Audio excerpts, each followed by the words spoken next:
वक्त हम मौजूद हैं थाना अहमदानगर का इलाका सारों की चीमा में, और हमारे साथ मोहम्मद अशरफ सलीमी मौजूद है और इनसे बात करते हैं कि कौन लोग हैं जिन लोगों ने मदरसे की चादर चार दीवारी का तकद्दस पामाल किया है और मदरसे पर कब्जा करने की कोशिश की है और कारी साहब को कत्ल करने की कोशिश की है। अस्सलाम वालेकुम जी। वालेकुम अस्सलाम जी सर। इत्थे जी है साडे पिंड दे हाजी रियाज ददरा साहब का बेटा एक वकील है उस्मान रियाज ददरा, ते ओहदे लगदे लाने सारे जिहड़े ने ना वो ना मदरसे दीयां दीवारां टप्पियां ने ते मदरसे दे कारी साहब नूं जान तो मारन दीयां जंदरे तोड़ दिते ने मस्जिद दे ते नाल स्कीनां जिहड़ियां सन जिहदे ते सालाना अखराजात ने लिखे हुंदे वो सारा पाट दिता ते मौलवी साहब नूं भी मारिया कुटिया ने।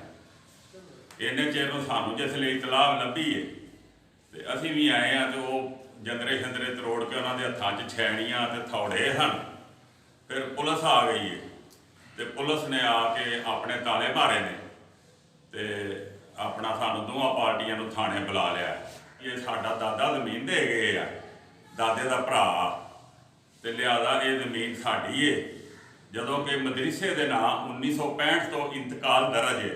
कोई रिक्वेस्ट है असीं ये कहना चाह रहे हैं कि जिहड़ा मदरसे के जितने डॉकूमेंट्स लीगल डॉकूमेंट्स उन्होंने रसीदां और इस तरह दी जितनियां भी चीज़ां मदरसे दियां गायब कीतियां गईयां ने। मदरसे के उलमा नूं जदोकोब किया गया, एक तो उन्होंने खिलाफ FIR होनी चाहिए, दूसरे नंबर पर जो मटीरियल या जो रसीदां या जो जिन्ना समान चुक के लैके गए हैं वो वापस जरूर मिलना चाहिए। जी नाजरीन, आप बातें सुन रहे थे मदरसे के जो सदर हैं और दूसरी जो इनकी तंजीम के जो अहदेदार हैं, उनका यही कहना है कि हमारे साथ बहुत बड़ी ज़्यादती की गई है, अल्लाह के घर पर कब्ज़ा करने की कोशिश की गई है और जो मौलवी साहब इधर इमामत करवाते हैं उनको कत्ल करने की कोशिश की गई है, उनको कत्ल की धमकियाँ दी गई हैं। हमारी RPO गुजरांवाला, CPO गुजरांवाला, वज़ीर आला पंजाब और चीफ जस्टिस पाकिस्तान से अपील है कि हमारे साथ इंसाफ होना चाहिए। जिन लोगों ने चादर चार दीवारी का तकद्दस पामाल किया है उनके खिलाफ कानूनी कार्रवाई होनी चाहिए। अगर मजीद कोई जानी या माली नुकसान होता है तो उसके जिम्मेदार भी हमारी दरखास्त के नामजद मुलजमान होंगे।